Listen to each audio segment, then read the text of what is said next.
How do you do?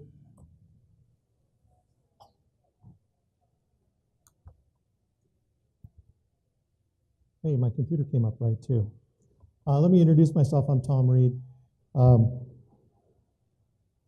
an incredible last couple of years getting involved with trying to split the state of California and form a new state. Gone from a very simple programmer, self-employed since 1988, to somebody who's kind of at the tip of the spear, and this movement is just taking off, and I'm absolutely floored at the support and the enthusiasm from people about what we're doing. So we formed the Council of County Representatives, and that is the basis of what we are doing to form our new government. And we followed, in essence, don't argue, build. That's what we've done. And here we go.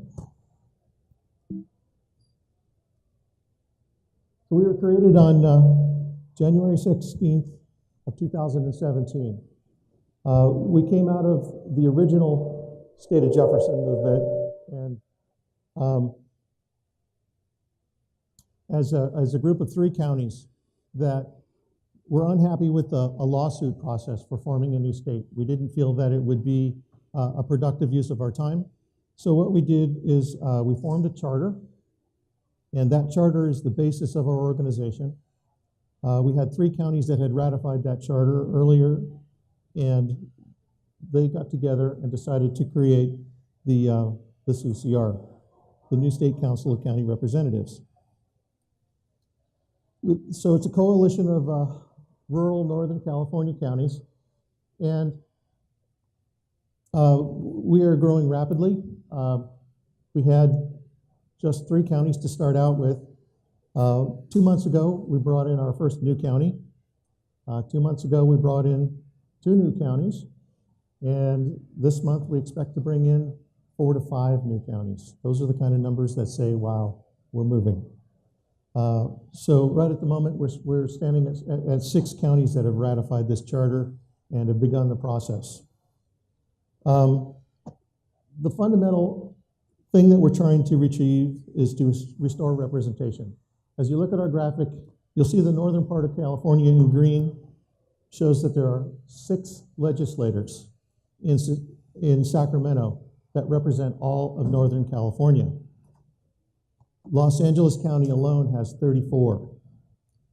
If Los Angeles County wants something to happen in Northern California, and the people of Northern California do not want it to happen, we have no effective say. The solution is to separate the state and form a new state in Northern California. That's a little bit bigger than a startup society for its traditional definition, but a startup society it is nonetheless. So how does a state split fit with startup societies? In our case, our new state is anticipated to consist of 23 counties. And each of those counties forms a county committee and elects officers and then elects representatives to our council. It's a bottom-up process, very similar to the startup, and it's very much of a grassroots process. So the startup is very much grassroots, and it's, how to describe it? It's very much like a chicken and the egg situation in a lot of situations, because we're absolutely starting from scratch. We have no charter, we have no organization, nothing. And we pretty much put this all together in the last 6 months, and we're moving right along.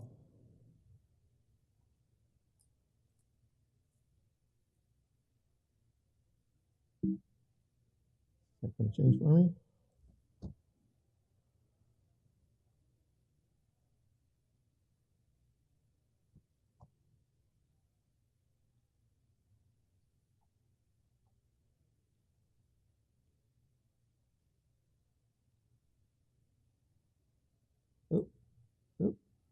Now it's going, okay, got it.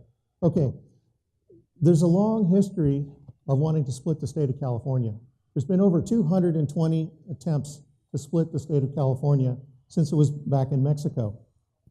Some of the attempted splits were in 1848. At the time California became a state in the United States, it was discussed splitting the state.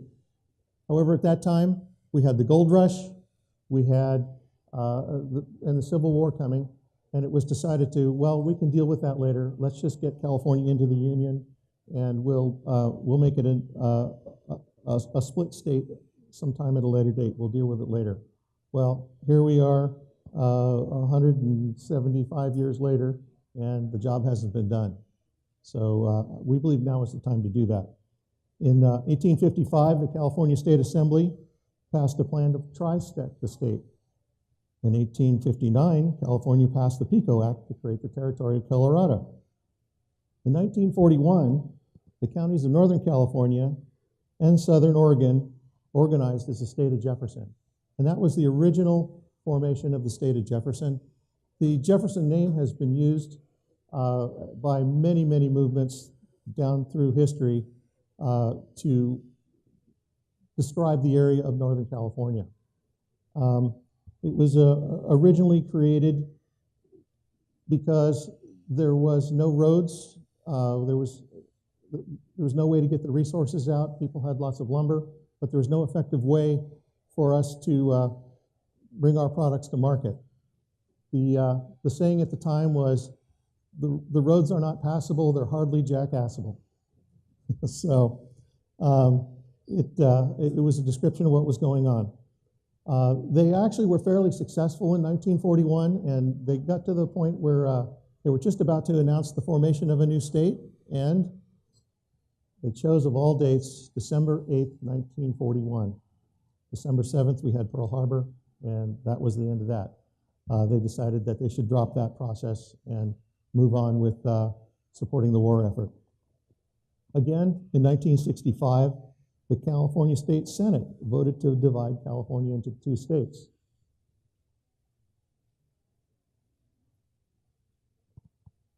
Nothing.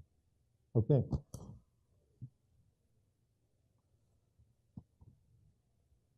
In 1992, the State Assembly voted to divide California into 2 states again.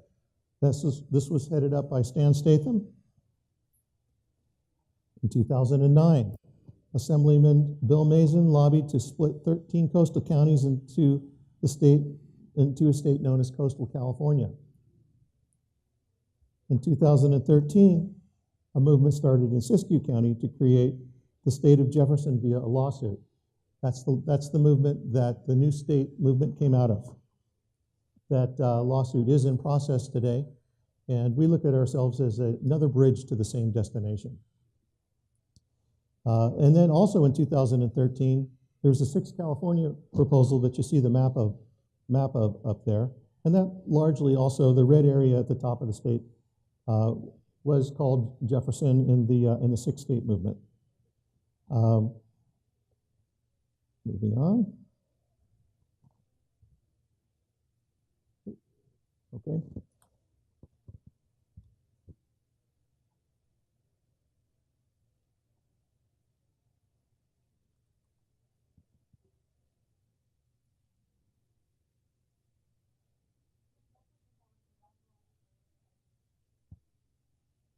Well, it should say, oh, hold on. Okay, so how did we get here and what are we doing? Why have there been so many attempts to split the state of California? Well, let me read something to you from the Declaration of Independence of California from 1836. Heaven favors us undoubtedly. You are its select few, and this is why you are guided precipitously to happiness. You might have been, until now, the unfortunate beings of civil factions, whose leaders, satisfied with passing triumph, pressed you to the limit of your docility and sufferings. You swore solemnly before God and man to free or to perish rather than be slaves. Thereby, you adopted forever the Federal Constitution of 1824, the only social and governing pact that you were to obey. Your government was organized at the expense of many sacrifices that unnaturalized sons found convenient to amass their fortunes and develop their criminal tendencies, so that when it deemed that you were a certain patrimony for your tyrant aristocracies, you waved the banner of free men and said, "Federation or death is the Californian's fate." Thus, you have exclaimed, and this so patriotic cry will forever be firmly engraved in our hearts, where the eternal and sacred flame of love and country burns. You have tested the sweet nectar of liberty, and you will not share it with impunity with the bitter cup of opposition. California is free, and it will cut off all relations with Mexico until the mother country ceases being oppressed by the present ruling faction known as the central government. In order to accomplish such a grandiose and interesting purpose, the inhabitants of this ground must unite and form one single party, one single mind, be unanimous. Californians, you must be invincible if you employ all the available resources at your disposal. Only proceeding in this matter can we prove to the world that we are firm in our convictions, that we are Federalists and free men, and that we prefer death to slavery. That was 1836, and it certainly describes where we're at today.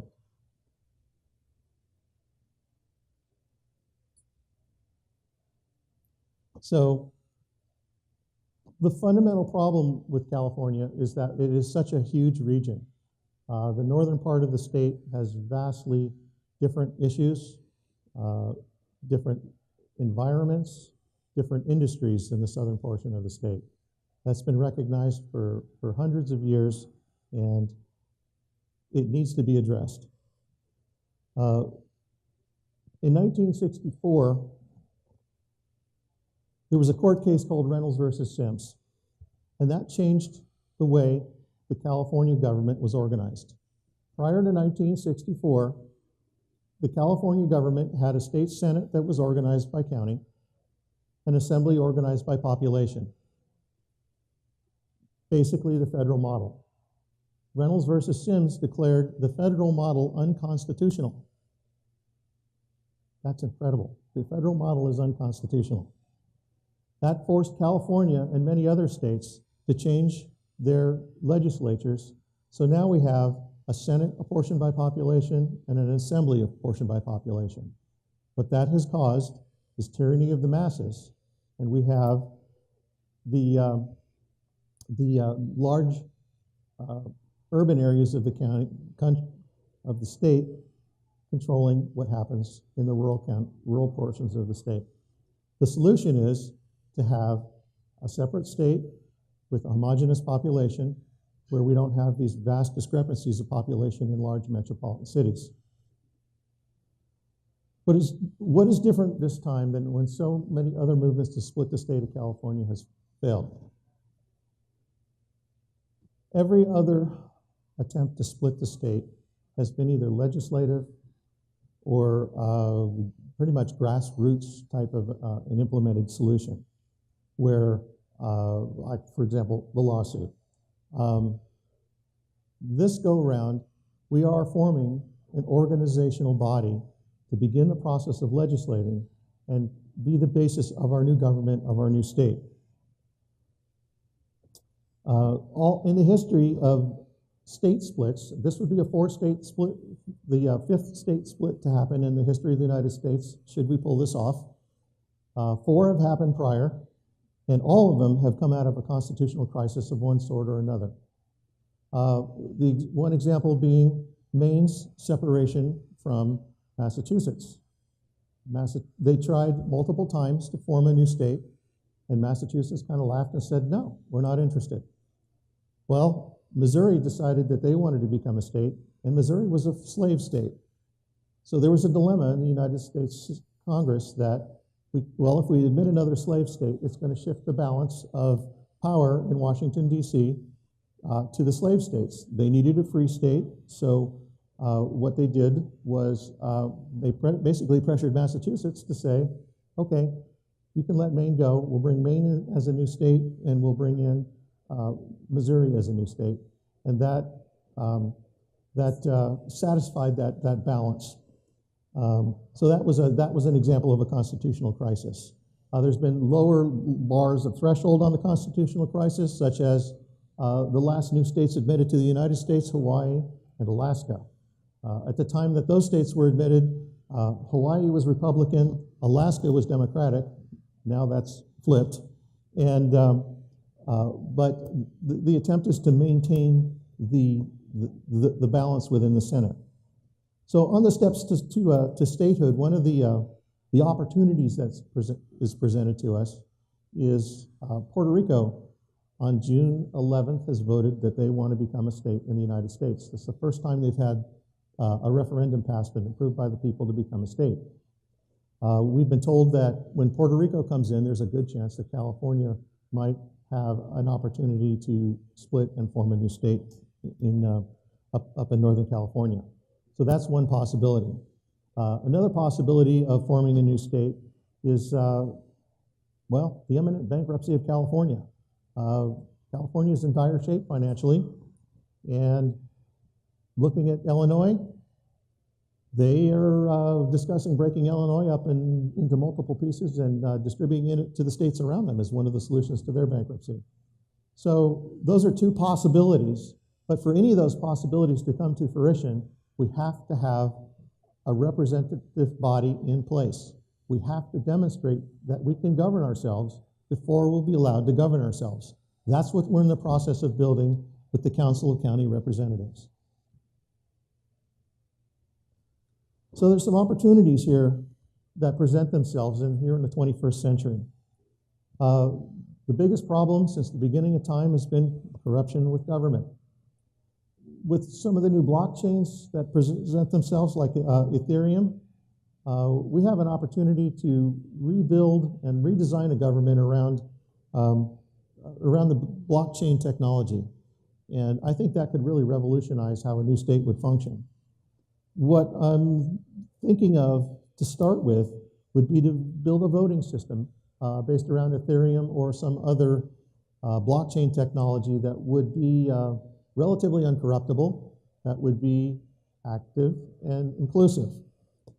What we would accomplish with that as we build the new state, and again, coming back to don't argue, build, part of the challenge of building a representative organization and getting the public to participate is the fact that it's a very high barrier to get on the ballot.